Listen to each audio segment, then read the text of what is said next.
So we've secured our 5 brackets neatly into place, perfectly level. And before we can start to cut our curtain pole, we first need to apply our bend.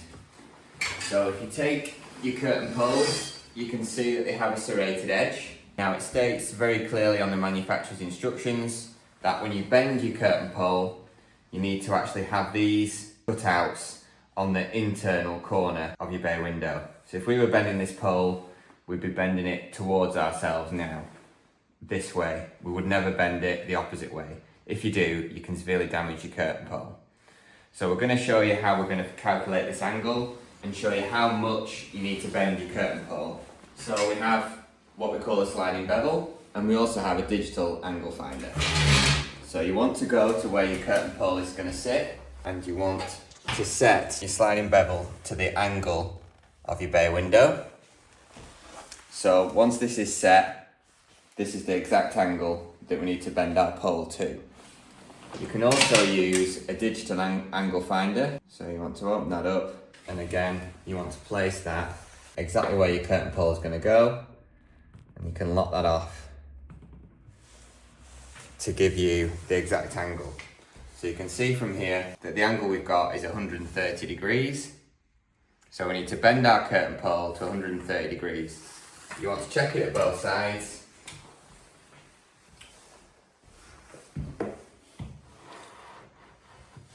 And we can see that that's exactly the same. So we need to put an equal bend of 130 degrees on our curtain poles. You can see from our instructions that these cutouts need to be on the inside of the bend, and this is step 3.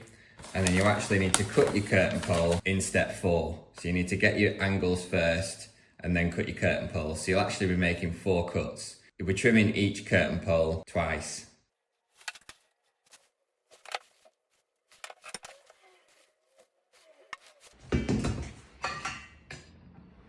You can see that when we've got our bevel flat against here, this is actually parallel. If you start putting your bevel on there, you lose track of your angle. So always keep your angle finder flat, and then you can see that that is perfectly in line with that. There is always a little bit of adjustment once you get these on the curtain rail brackets. We're going to repeat the exact same procedure on our other curtain pole, and now I'm going to show you how we cut our pole down to length. So you need to take your brackets and you need to back out these grub screws so they don't scratch the curtain rail, and then you can slide them on to the end of your curtain pole. It takes a little bit of patience.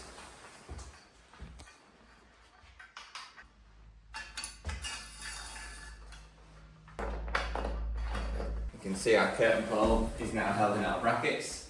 If you go underneath your curtain pole and look up, you'll be able to see if it's parallel to the walls. You can see that our curtain bracket is tight up there, and if we look round our pole, you can see that all our brackets are pushed back tightly against it. We do have a bit of adjustment on our brackets, but it's always a good sign if everything sits back neatly. So we're happy with our curtain pole's position there, and we want to cut this curtain pole dead centre of our bracket. So what I'm actually going to do is I'm going to put 2 marks up either side, and then when we cut our curtain pole, we're going to split it in the middle. If we come to the other side of our curtain pole, so according to our instructions, our finial wants to be 100 millimeters away from the centre of our bracket as a minimum. So we put a little mark there from the centre of our bracket to our finial. And we're just going to mark on the waist side that we're going to cut off. I often like to use one of my finials, offer it up and then to my line, and then I can just see where I'm going to finish. So you can see here, it wants 10 centimeters between brackets as a minimum, which we've got. It also wants 10 centimeters from the center of this bracket to your cut off where your finial starts.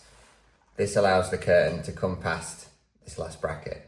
This is actually either side of our bracket, so we actually want to cut right in the middle.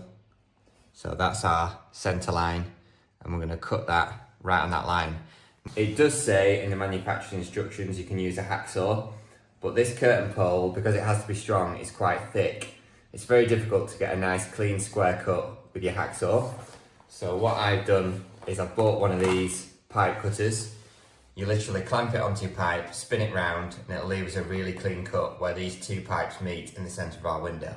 This pipe cutter goes up in size to 28mm, which is the exact diameter of our curtain pole. You want to line up this wheel with the centre of your cut. You just need to tighten up this knob until it's secure around your pipe.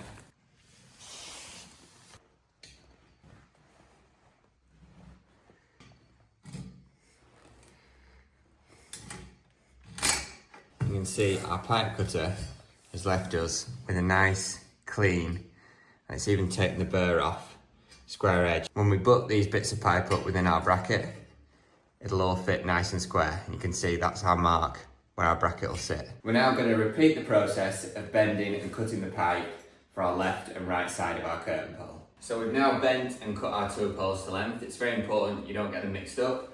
So I've kept the pole on the left hand side on the left, and pole for the right on the right. Now all we need is our Allen key and we can fit these into place.